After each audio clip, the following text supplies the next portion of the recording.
Hello students, हमारा आज का topic pair of linear equation है। हमने प्रीवियस वीडियोस में भी इसके सॉल्यूशन फाइंड करने के जो मेथड्स थे उनको पढ़े थे, जैसे सब्स्टिट्यूशन मेथड या एलिमिनेशन मेथड और 2-3 मेथड और थे, ग्राफिकल मेथड।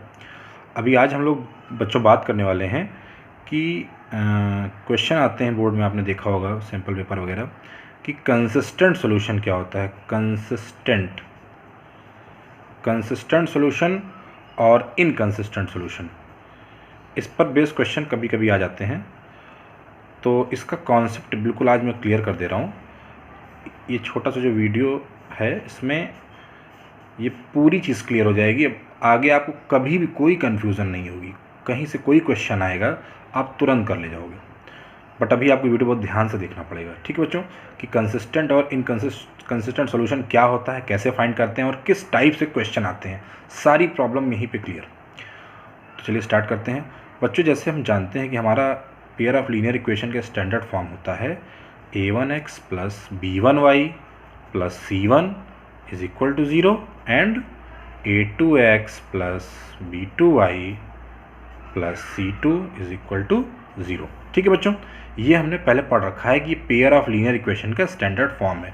जैसे 2x plus 3y is equal to 16 and x minus 2y is equal to 1। अगर हम कंपेयर करें तो यहाँ पर बच्चों a1 की वैल्यू आई 2, b1 की वैल्यू आई 3 और c1 की वैल्यू आई माइनस 16, क्योंकि 16 उधर है ना, इक्वल की उस साइड इधर आएगा तो माइनस हो जाएगा।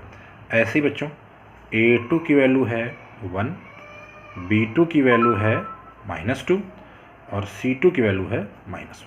ठीक है, तो इस तरीके से हम कंपेयर करके जो कोफिशिएंट हैं, ये a1 b1 ये सब क्या है, कोफिशिएंट्स हैं, दीज आर द कोफिशिएंट्स। तो अभी इनकी मैंने वैल्यू फाइंड कर ली। अब कंडीशन क्या है, कैसे कंसिस्टेंट और इनकंसिस्टेंट सोल्यूशन पर पहुँचेंगे उस पर आप बात कर लेते हैं बच्चों। कंसिस्टेंट अगर हम बात करें कंसिस्टेंट की, तो इसमें दो चीज़ें हैं। कंसिस्टेंट सॉल्यूशन वो सॉल्यूशन होते हैं जब हमें एक या एक से ज़्यादा सॉल्यूशन मिल रहा हो, या तो एक सॉल्यूशन मिले जिसे हम बोलते हैं यूनिक, और या फिर इनफाइनाइट सॉल्यूशन मिले। दो ही केस हैं इसमें, या तो वन सॉल्यूशन या तो इनफाइनाइट सॉल्यूशन। अगर ये दोनों चीज़ें हैं, चाहे ये या ये, तो उसे आप बोलोगे कंसिस्टेंट। क्या बोलोगे? कंसिस्टेंट है ये system of pair of linear equation. और दूसरा बचता है इनकंसिस्टेंट, और वो कब होगा, जब कोई सॉल्यूशन नहीं आएगा, यानी नो सॉल्यूशन। जब एक भी सॉल्यूशन नहीं आएगा तो उसे आप बोलोगे इनकंसिस्टेंट, और जब एक या इनफाइनाइट आएगा तो उसे आप बोलोगे कंसिस्टेंट। राइट, तो एक एक कंडीशन को हम लोग ध्यान से देख लेते हैं। यूनिक सॉल्यूशन कब आएगा, जब हमारे जो कोफिशिएंट हैं a1/a2 not equal to b1/b2। अगर ऐसी कंडीशन है तो यूनिक सॉल्यूशन आएगा। ठीक है बच्चों, अगर a1/a2 is equal to b1/b2 is equal to c1/c2 है, तो बच्चों क्या आएगा, इनफाइनाइट सॉल्यूशन। कितने सॉल्यूशन आएंगे? इनफाइनाइट। और नो सॉल्यूशन कंडीशन है a1/a2 is equal to b1/b2 not equal to c1/c2। अगर ये कंडीशन है बच्चों, तो कौन सा सॉल्यूशन आएगा? No solution. ठीक है, ऐसा क्यों होता है इसको हम लोग जल्दी से ग्राफिकली समझ लेते हैं कि ऐसा होता क्यों है। यहाँ पर आप देखो a1/a2 नॉट इक्वल b1/b2, तो जो हमारा ग्राफ होगा, जैसे दो इक्वेशन है, तो एक का ग्राफ ऐसा होगा, मान लीजिए एक का ग्राफ कुछ ऐसा हो सकता है, दो लाइन का ग्राफ। तो ये दोनों लाइनें यहाँ पे कट कर रही हैं, मतलब इंटरसेक्टिंग कंडीशन है। मतलब कौन सी कंडीशन है? Intersecting condition. इसलिए ऐसा हुआ, इसलिए एक जगह पे कट की तो उसे वन सॉल्यूशन बोलेंगे या यूनिक सॉल्यूशन बोलेंगे, और ग्राफिकली उसकी कंडीशन क्या होगी? इनकंसिस्टेंट। और system of pair of linear equation कैसा होगा? System of pair of linear equation होगा हमारा कंसिस्टेंट। राइट, दूसरी कंडीशन बच्चों इनफाइनाइट की है। तो इनफाइनाइट में एक इक्वेशन हमारी ऐसी जा रही है और दूसरी भी उसी के ऊपर जा रही है, कहीं भी इधर उधर नहीं है, बस लाइन छोटी या बड़ी हो सकती है। तो अब उसी के ऊपर जा रही है, तो इसका मतलब कोइंसाइड हो गई, लाइन कैसी हो गई, कोइंसाइड, ओवरलैप या कोइंसाइड कुछ भी बोलो। तो उस कंडीशन में ग्राफिकली आप बोलोगे कोइंसाइड, और system of pair of linear equation कैसा होगा, कंसिस्टेंट होगा। तो ये दोनों चीज़ें आपको समझ में आई, यूनिक और इनफाइनाइट की। यूनिक सोल्यूशन कब होगा, जब कोफिशिएंट का ratio a1/a2 not equal to b1/b2 होगा, और ग्राफ पर वो कैसी होंगी लाइनें, इंटरसेक्टिंग होंगी, जिसके बारे में हम सोल्यूशन पढ़ रहे हैं इस चैप्टर में। एक्चुअली हम लोग इंटरसेक्टिंग जो इक्वेशंस होती हैं उनको ही पढ़ते हैं, उनको ही ग्राफिकल मेथड सॉल्व करते हैं। ये मैंने ग्राफिकल जैसे बनाया है, उनको ही हम सब्स्टिट्यूशन मेथड या एलिमिनेशन मेथड से सॉल्व करते हैं। कोइंसाइड लाइन अगर सॉल्व करना होगा तो क्वेश्चन में देगा ही नहीं, कभी भी सॉल्व करने के लिए कोइंसाइड लाइन नहीं देगा, हमेशा आपको इंटरसेक्टिंग लाइन ही देगा, तभी सोल्यूशन पूछेगा। अगर कोइंसाइड दिया है तो आपसे ये पूछेगा कि चेक करो इसका सोल्यूशन कितना आएगा, एक आएगा या नो सोल्यूशन आएगा या इनफाइनाइट आएगा। ठीक है बच्चों, और हम समझ लेते हैं कि नो सोल्यूशन कंडीशन क्या है। तो नो सोल्यूशन बच्चों, अगर एक लाइन ऐसी जा रही है तो दूसरी उसके पैरेलल लाइन जाएगी। देख रहे हैं, देख पा रहे हैं, अगर ये दोनों लाइनें पैरेलल होंगी तो क्या कभी इंटरसेक्ट करेंगी, कभी नहीं, कभी भी एक दूसरे को न टच करेंगी न इंटरसेक्ट करेंगी, मीन्स इसका सोल्यूशन आएगा ही नहीं। तो इसको आप बोलोगे पैरेलल लाइन। कौन सी लाइन है, पैरेलल लाइन। ये कोइंसाइड लाइन और ये intersecting line. Parallel line intersect नहीं कर रही हैं तो नो सोल्यूशन, और उसकी कंडीशन बच्चों ये है, अगर आपको दो इक्वेशन दी है तो आप तुरंत बिना सॉल्व किए कोफिशिएंट का रेशियो चेक करके ये बता सकते हो कि these are the parallel lines. Correct. अभी मैं एग्जांपल भी आगे लेता हूँ, पहले इसे समझ लेते हैं। इनफाइनाइट सोल्यूशन की क्या कंडीशन है बच्चों, a1/a2 is equal to b1/b2 is equal to c1/c2। आप दोनों लाइनें ड्रॉ करोगे तो वो कोइंसाइड ही होंगी, उसका भी एग्जांपल मैं भी लूँगा। और तीसरी है हमारे पास यूनिक सोल्यूशन की a1/a2 is equal to not equal to b1/b2, और ये कंडीशन है इंटरसेक्टिंग लाइन की। अगर बच्चों ये दोनों कंडीशन आई, इंटरसेक्टिंग या कोइंसाइड, तो उसे आप बोलोगे, क्या बोलोगे, उसे आप बोलोगे कंसिस्टेंट सोल्यूशन। कौन सा सोल्यूशन, कंसिस्टेंट। और अगर पैरेलल लाइन आई तो इनकंसिस्टेंट। तो अगर कोई भी इक्वेशन दे दी जाए तो आप इससे चेक करके, सिर्फ इससे चेक करके सारी चीज़ें बता सकते हो कि वो पैरेलल होगा या कोइंसाइड होगा या इंटरसेक्टिंग होगा, और इन्हीं तीनों के बेस पे आप कंसिस्टेंट बता सकते हो। तो कंसिस्टेंट में कितनी चीज़ें आई, दो चीज़ें, यूनिक और इनफाइनाइट, और इनकंसिस्टेंट में नो सोल्यूशन। जल्दी से इसके एग्जांपल हम लोग देख लेते हैं बच्चों। इसके एग्जांपल क्या है, जैसे हमने एग्जांपल चेक किया, चलिए हमारे पास इक्वेशन है 2x + 3y is equal to 16 और x - 2y is equal to 1। ठीक है, चलिए सबसे पहले तो इसका हम लोग चेक करते हैं कि इसके a1 a2 ये सब क्या है, कोफिशिएंट क्या है। a1 कितना है, 2 है, b1 कितना है, 3 है, और c1 कितना है, -16 है। ठीक है, हमारे स्टैंडर्ड फॉर्म के हिसाब से। यहाँ a2 कितना है बच्चों, 1 है, b2 कितना है, -2 है, और c2 कितना है, -1 है। तो आप देखो a1/a2 कितना आया, ये आया 2/1। ठीक है, चलिए b1/b2 कितना आया, ये आया 3/-2। तो आप देख सकते हो, अब आगे चेक ही नहीं करना है हमें।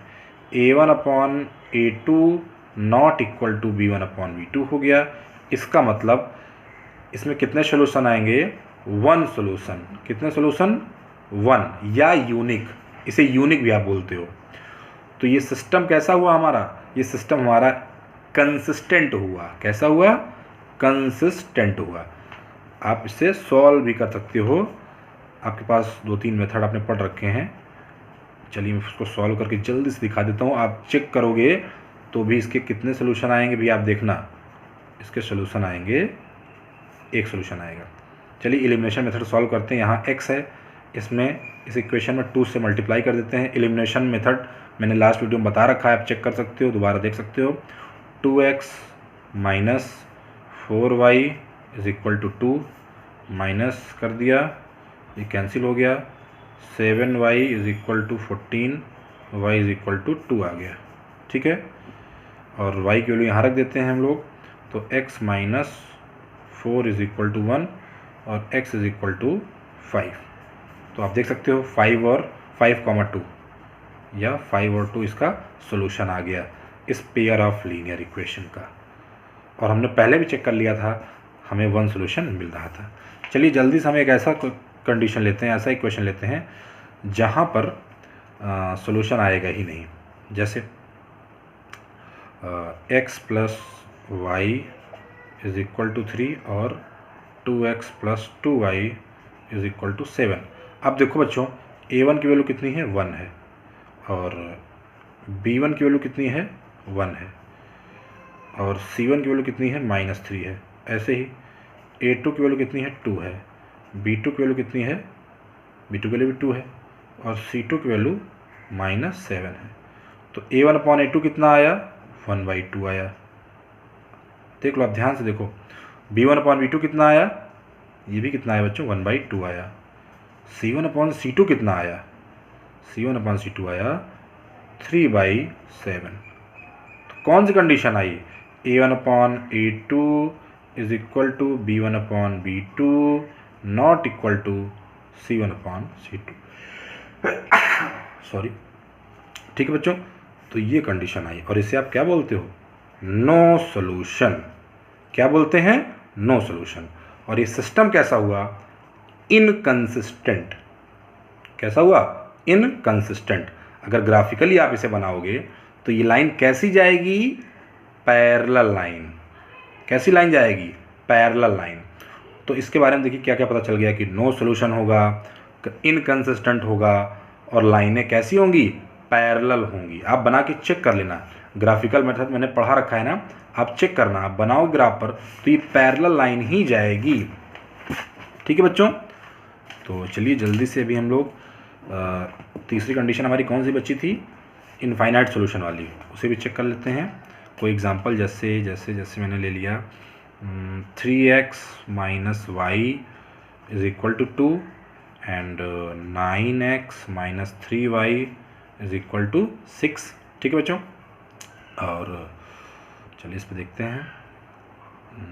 a1 कितना आया, a1 है 3, b1 है -1 और c1 है -2। a2 कितना है 9, b2 कितना है -3, c2 कितना है 6।